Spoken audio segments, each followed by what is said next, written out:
नमस्कार. आज मी तुम्हाला संकष्ट चतुर्थी का करावी, संकष्ट चतुर्थीचे महत्त्व, फायदे व कथा सांगणार आहे. प्रत्येक महिन्याची वद्य चतुर्थी ही संकष्ट चतुर्थी म्हणून साजरी केली जाते. गणेश भक्त या दिवशी संपूर्ण दिवस उपवास करतात. गणपतीचे नामस्मरण करून संकष्ट चतुर्थी व्रत आचरले जाते. गणपती उपासकांसाठी संकष्ट चतुर्थीला अधिक महत्त्व असते. चंद्रोदयानंतर उपवास सोडला जातो. महाराष्ट्रात प्रत्येक शहरात चंद्रोदयाची वेळ वेगवेगळी असल्याने त्या वेळेनुसार चंद्रोदय झाल्यानंतरच नैवेद्य दाखविला जातो. यानंतर गणेश भाविक दिवसभराचा उपवास सोडतात.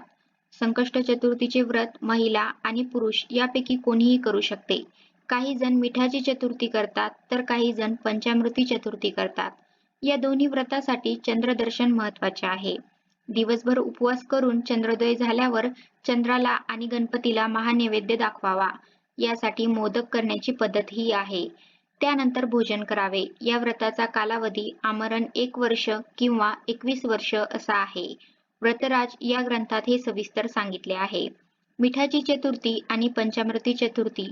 मिठाच्या चतुर्थीसाठी 21 मोदक करतात. यात 1 मोदक मिठाचा असतो आणि बाकीचे 20 मोदक गुळाचे असतात आणि गणपतीला गुळाच्या एका मोदकाचा प्रतिकात्मक नैवेद्य दाखवतात. नंतर डोळे झाकून सर्व मोदक एका थाळीत ठेवले जातात आणि व्रत करणारी व्यक्ती एक करून मोदकाचे सेवन करते. या ज्या क्षणी मिठाचा मोदक येतो तो खाऊन पुढचे जेवण थांबवले जाते. बाकीचे मोदक गाईला खाऊ घालतात. तर पंचामृती चतुर्थीसाठी गाईचे दूध आणि दुधापासून तयार केलेल्या तुपापासून संपूर्ण स्वयंपाक केला जातो. आजकाल खूप जण संकष्ट चतुर्थीचे व्रत करतात. खास करून गणेश भक्तच करतात. हे व्रत करण्यामागे असं काय घडलं आहे की हे व्रत केल्याने समाधान प्राप्त होते. फार पूर्वी यादव कुळात सत्रजित नावाचा एक राजा होऊन गेला. त्याने 100 वर्ष सूर्य उपासना करून सूर्यास प्रसन्न करून घेतले. प्रसन्न होऊन सूर्याने त्याला दिव्य समर्थक मणी दिला. हा मणी तेजाने प्रतिसूर्यच होता. या मण्यामुळे राजा दररोज सोने प्राप्त होई, ज्यामुळे हा राजा दररोज सहस्त्रभोजन घालायचा. सत्रजिताकडील समस्तक मण्याविषयी भगवान श्रीकृष्णाला समजल्यावर त्याने राजाकडे या मण्याची मागणी केली, परंतु राजाने त्यास नकार दिला. पुढे सत्रजिताचा बंधू प्रेसेन स्वयंमतक मणी गळ्यात घालून अरण्यात शिकारीस गेला असताना एका सिंहाने त्याच्यावर हल्ला करून त्यास ठार मारले व तो दिव्य मणी पळविला. पुढे त्या सिंहास जांबुवंत नावाच्या राजाने ठार मारून तो स्वयंमतक मणी आपल्या कन्येच्या गळ्यात बांधला. इकडे प्रेसेन स्वयंमतक मणी घेऊन नाहीसा झालेला पाहून सत्रजित राजाने हे कृष्ण कारस्थान असल्याचा आरोप केला. ही गोष्ट भगवान श्रीकृष्णास कळली. आपल्यावरील चोरीचा आळ दूर करण्यासाठी भगवान कृष्ण प्रेसेनाच्या शोधार्थ निघाला. प्रेसेनाला शोधत भगवान कृष्ण अरण्यात येऊन पोहोचला. पाहतो तर काय, एके ठिकाणी प्रेसेन मरून पडलेला जवळ सिंहाच्या पाऊलखुणा उमटल्या होत्या. त्याचा माग काढीत भगवान कृष्ण जांबवंताच्या गुहेपाशी येऊन पोहोचला व स्वयंमतक मणी शोधू लागला. अचानक परपुरुष आपल्या गुहेत शिरलेला पाहून जांबुवंताच्या कन्येने ओरडावयास सुरुवात केली. तिचे ओरडणे ऐकून जांबुवंत तेथे आला. भगवान कृष्णावर हल्ला केला. त्या दोघांचे युद्ध 21 दिवस चालले होते. त्यामुळे द्वारकेत घबराट झाली. गोकुळात नंद यशोदेला या युद्धाची वार्ता कळाली. तेव्हा ते भगवान कृष्णाच्या काळजीने व्याकुळ झाले. त्यांनी संकटहार्त्या श्री गणेशाचे संकष्ट चतुर्थीचे व्रत निष्ठापूर्वक केले. श्री गणेशाच्या कृपाप्रसादाने भगवान श्रीकृष्णास विजय प्राप्त झाला. जांबुवंताने स्वयंमतक मणी आणि आपली कन्या जांबुवंती श्रीकृष्णास दिली. गोकुळात द्वारकेत सगळीकडे आनंदी आनंद झाला. भगवान श्रीकृष्णावर स्वयंमतक मणी चोरल्याचा आळ आला त्याचे कारण असे सांगतात की पूर्वी भाद्रपदात गणेश चतुर्थी दिवशी सायंकाळी गोपाळांसह रानातून घरी येताना वाटेत उमटलेल्या गायींच्या सुरांच्या ठशात पावसाचे पन्नी साचले होते. त्या पाण्यात भगवान श्रीकृष्णाने चंद्र पाहिला होता. श्रीकृष्णाने चंद्रास दिलेला शाप भगवान श्रीकृष्णास अशा प्रकारे भोवला. परंतु संकष्ट चतुर्थी व्रताच्या प्रभावाने भगवान श्रीकृष्णावरील चोळीचा आळ दूर झाला. श्रीकृष्णाने स्वयंमतक मणी सत्रजिताला परत दिला. सत्रजिताने श्रीकृष्णाची क्षमा मागून आपली कन्या सत्यभामा भगवान श्रीकृष्णास दिली. दर महिन्याच्या श्रीकृष्ण चतुर्थी संकष्ट चतुर्थीचे व्रत करतात. या व्रतामुळे संकटहर्त्या या श्री गणेशाची कृपा लाभते. भक्ताची संकटे दूर होतात, तसेच त्यांच्या मनोकामना पूर्ण होतात.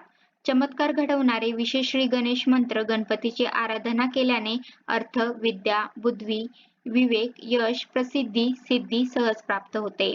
अशाच नाशकाच्या मंत्राचा जप केल्याने प्रत्येक संकट, विघ्न, आलस्य, रोग, बेकारी, धनाभाव व इतर समस्यांचे तत्काळ निवारण होते.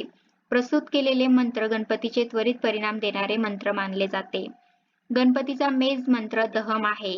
यापासून युक्त मंत्र ओम गण गणपताय नमः मंत्राचा जप केल्याने सर्व मनोकामना पूर्ण होतात. षडाक्षर मंत्राचा जप आर्थिक प्रगती व समृद्धी प्रदायक आहे. कोणाद्वारे निष्ठेसाठी केलेली क्रिया नष्ट करण्यासाठी विविध इच्छा पूर्ण करण्यासाठी उद्दिष्ट गणपतीची आराधना करावी. हे जप करताना तोंडात गूळ, वेलची, लवंग, बत्तासा, तांबूल, सुपारी असे असले पाहिजे. ही साधना अक्षय भंडार प्रदान करणारी आहे. यामध्ये पवित्रता आणि अपवित्रतेचे विशेष बंधन नाही. आलस्य, निराशा, कलह, विघ्न दूर करण्यासाठी विघ्नराज रूपाच्या आराधनेचा हा मंत्र जपावा. विघ्न दूर करून धन आणि आत्मबल प्राप्तीसाठी हेरंब गणपतीचा मंत्र जपावा. रोजगार प्राप्तीसाठी आणि आर्थिक वृद्धीसाठी लक्ष्मी विनायक मंत्र जपावा. विवाहात येणारे दोष दूर करण्यासाठी त्रैलोक्य मोहन गणेश मंत्राचा जप करावा. याने शीघ्र विवाह व अनुकूल जीवनसाथीची प्राप्ती होते.